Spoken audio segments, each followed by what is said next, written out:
Hello everybody, and I'm real excited today to announce that Deforum has released a new notebook for Google Colab, the version 0.6, and I've got a link down below, and if you do that, it will just take you here, and go ahead and copy that to your drive, which I've already done, and what I actually usually do is I'll make two copies of it, and I'll copy one and just leave it alone. That'll be like kind of my master copy because I usually make changes to my notebooks, and that way if anything I do messes it up, I can go and just make another copy of the master one, and that'll be just as is here with the default. So I've already done that, and I'm going to go ahead now and open it up with the default settings here.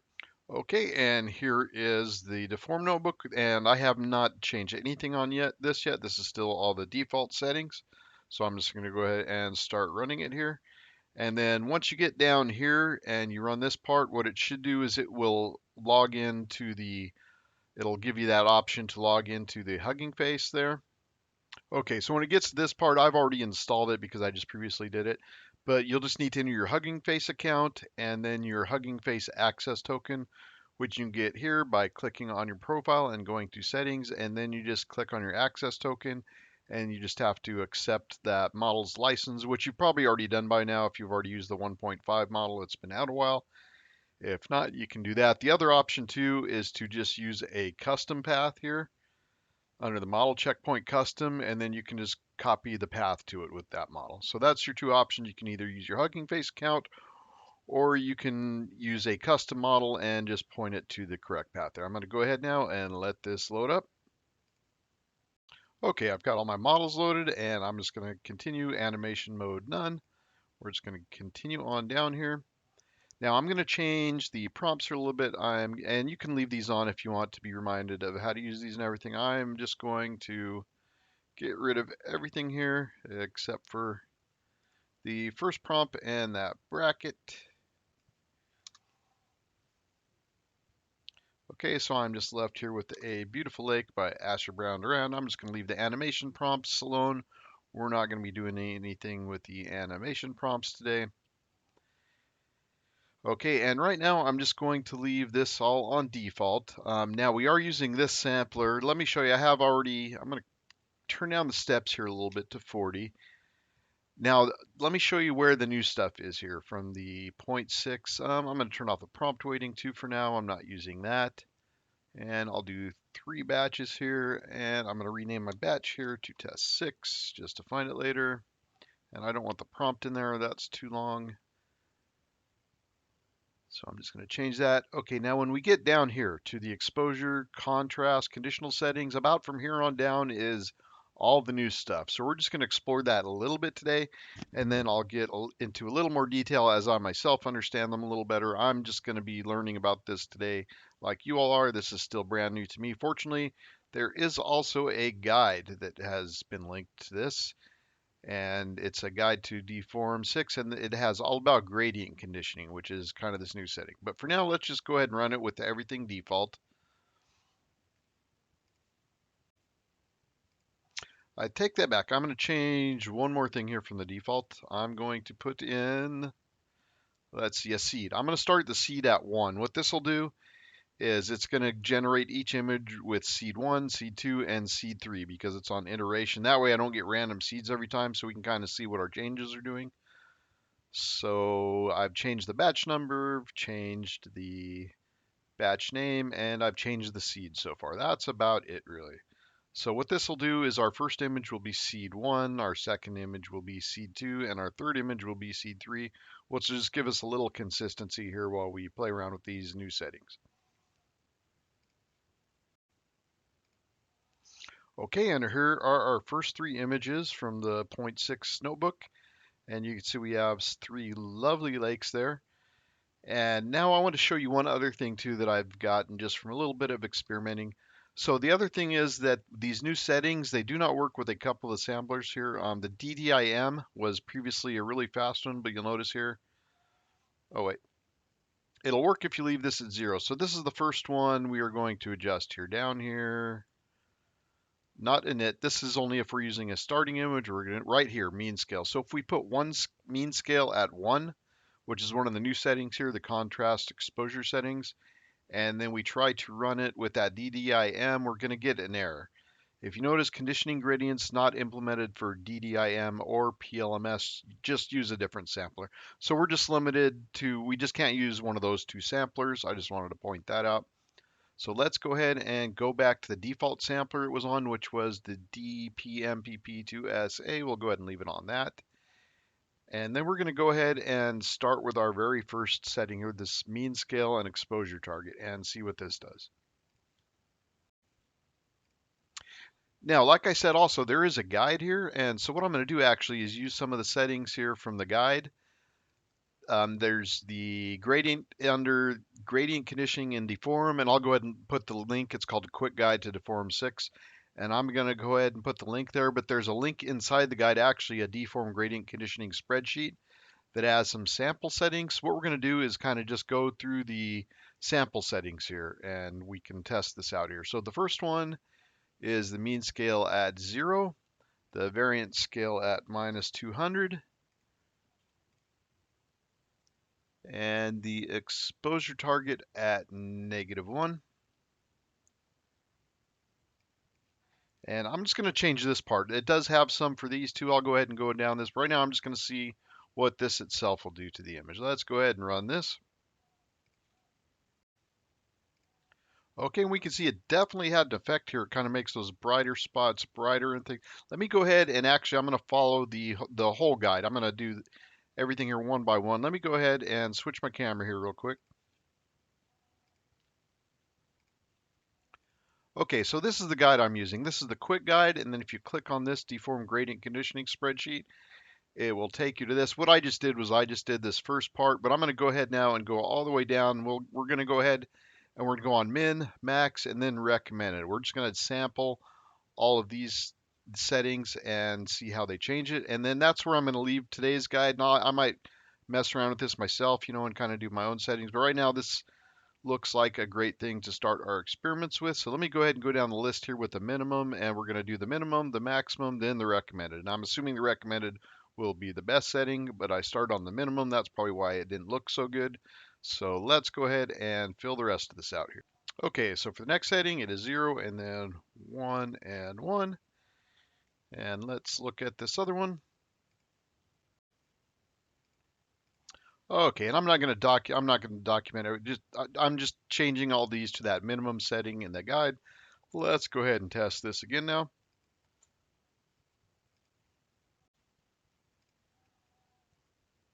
Okay, and here again are samples with the minimum. Doesn't look too different from that first one we did.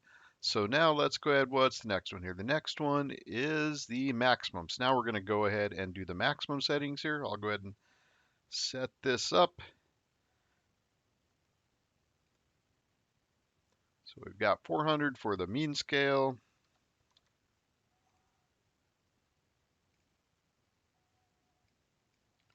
And we got 200, 401.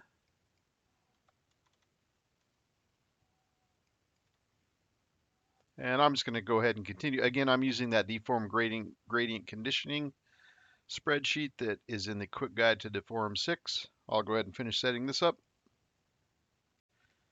Okay, now one thing it lists the cut power here at 100,000. Now I know if this is anything like the old Disco Diffusion notebook, this will very quickly run us out of memory, but I'm going to go ahead and do it here because these are the max settings. Let's go ahead and continue down here. What's that listed at? Let me make sure I got it's listed at 10 million, it looks like. Yeah. Okay. Let's go ahead and try this. 1,000 there. The other thing I'm not doing right now is changing. Where did that go? The clip name. I know from using some of these, like I know the 336 never worked in Disco. That uses up a lot more memory. So these might change. I'm just going to leave those as is for now. Okay, and our last one, we've just got 111 here to change. I think that's the last of it. Let's go ahead and try this and see what happens here. Okay, so I just want to bring this up. This looks like this is taking a very long time. Again, I think this might be due to, where's that POW, that cut POW?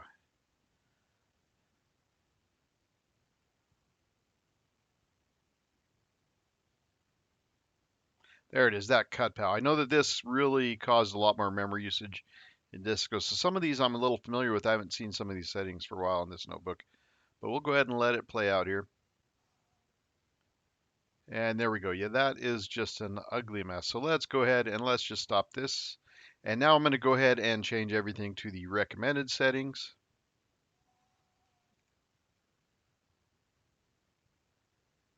And looks like we're going to start with 50s across the board.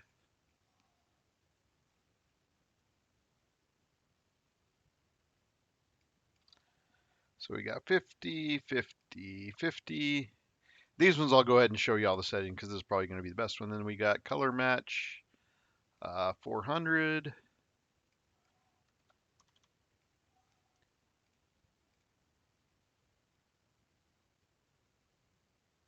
Color match image we're leaving alone. Then we have got 4 and 1 or none.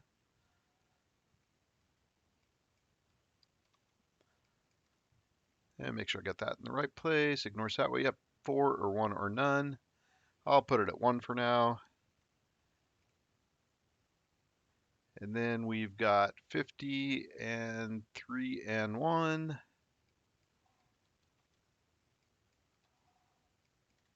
And this is the one we really need to change, I'm sure. This one, it's 0.001. Okay. And I will do some, I'll do some tests on these as well. Like I said, some of these I'm kind of familiar with. And right now I'm just kind of going through this just to kind of show you them. And I'll do some tests of my own here in the next few days or so. Let's see, in the other conditional settings, what's the recommended there? 500.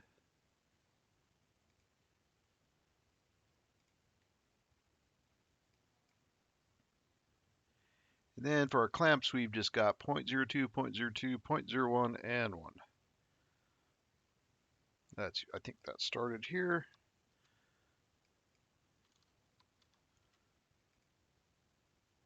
Yeah, threshold start 0.02, 0.02.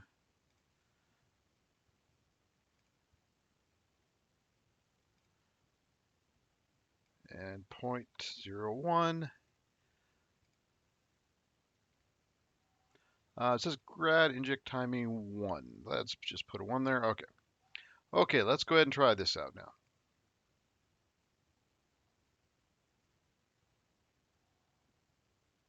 So again, this is different from the default. It was set up a little bit different than the default.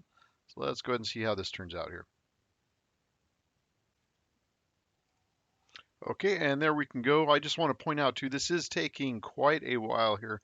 We can see that is a very different looking image. I kind of think I liked it better just with the default without this. So I will definitely need to experiment around with this and see if I can find a little bit better settings there. I might also have not copied everything in the recommended exactly correct here, but I will double check that. Actually, you know what? I'm going to do something first here real quick, just see if I can speed this up a bit. I think the main culprit of the time it's taken to render here with this is this cut pal. Let's go ahead and put a few more zeros in there. Let's see if this is any faster.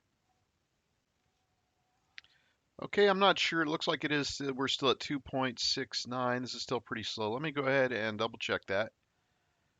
I'll crank that down even further just see if that has any effect at all. I want to at least find out what's causing this slowdown here. Let's try this. Nope, doesn't look like that's it. It might be a little bit faster now, but not enough. It's still going pretty slow there. Let me try something else here. That one or not, ignore sat weight. Let's go ahead and turn that ignore sat weight to none.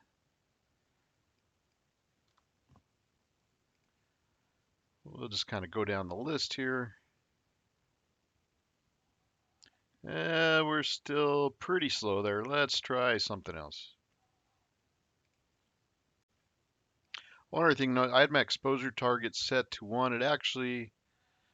It's just kind of blank there in the recommended. So I'm just going to go ahead and set it to 0. I don't know if this is going to speed it up or not, but I'm just double checking everything here as well while I do this.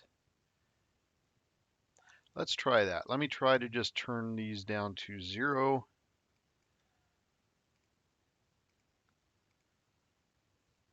Okay, let's see if this makes any difference.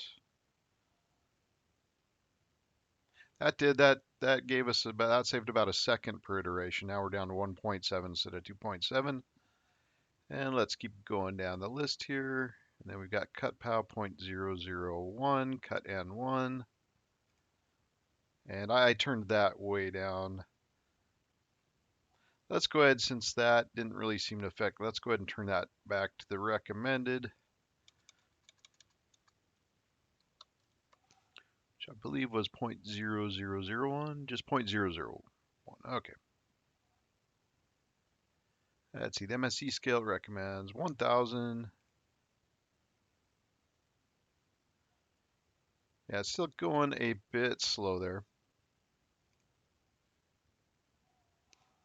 And there we're going a little bit faster there, 1.5. It's still a bit slow, but let's go ahead and look at this.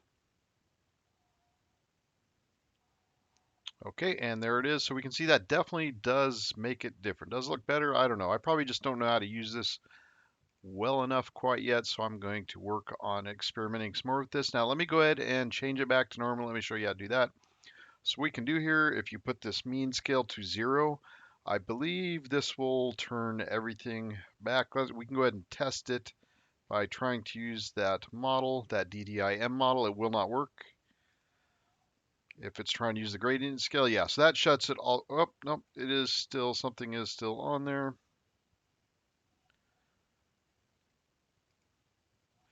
Let's just turn that to X. Let's see if that does it. Let's turn this to 0. And this to 0. Okay, there we go. So it looks like I have now turned it off. I just set some of these to 0. And we can find out exactly what that is by going back to that regular, the default. But this is everything now back to normal with the DDIM sampler. So that should mean, since this is working, that should mean that all the other samplers, it's not going to use basically anything from here on down, the exposure, contrast, conditional settings. And I will explore this more in the days to come. This is still a very new feature to me, and to be honest, I'm not real familiar with it. You guys just kind of saw my first experimenting here with it. But I am really glad they've released another notebook. Now, I have been working on the Auto 1111. I know some people have been using that a lot. Dude, now I still really prefer the notebook, so I'm really glad they released this. But I have been working on, I did have some issues with it. I had it up and working, and then I uninstalled the Auto 111 and reinstalled it. And something, I think it's something to do with my Python file, because I uninstalled everything to do a guide to it, and now it's not working. But I am getting that resolved as well, so I will be doing a guide for that. But I'm really a notebook guy. I really love these notebooks. I'm more familiar with this. I know, pretty much all the settings. So I'm going to go ahead and experiment with these new settings, and I'll be back with some better guides here for you. I just wanted to right now just kind of go over them, show you what they do. They mostly, it looks like it has to deal with the contrast, the color, that kind of thing. So I'm sure there's a lot of exciting things here to do, and I'll try to get to learn these better in the coming days. And thank you for watching. The links are down below, and I will have a lot of stuff coming soon, including a new model this month. I think I'm going to put out a vampire model for everybody. Like, I put out the werewolf model last month, so I think I'm going to continue on that monster trend now. And so this is really exciting. Thank you again, Deforum, for releasing these fantastic notebooks. I will see you all very soon. You all have a great rest of your day.